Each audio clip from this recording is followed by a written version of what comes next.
So right after Medicine River, I then landed the role for TV, Trevor Victor, Tenya on North of 60, which is a TV series that ran for a number of years. It started shooting in '91. Throughout that time, I knew there was something bigger, there was something more than just being an actor. Having that notoriety and people, communities calling for me to come into their communities and do keynote speeches and guest appearances. And I hadn't really, or didn't really know what it was about, and I kept asking until I got more in touch with my spirituality and started going to sweats and asking these questions to some of the elders. And the more I asked, but I'll tell you, at first it was very scary.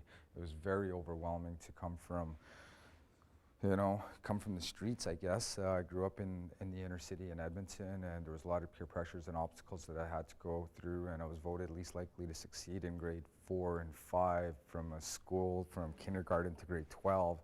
Everyone thought that I was going to be the failure, and I used that as ammunition to become the most successful as I can, or as I could, and I'm still working towards it. When I do my workshops, and I use my film career, my stardom, if you will, as a vehicle to get me in front of these youth into these communities right across North America, isolated and rural alike. And I teach a form of self-expression using the arts as a medium. A lot of these kids out there are low in self-esteem and don't really express themselves that much. I mean, even as far as saying their own names is very hard for them.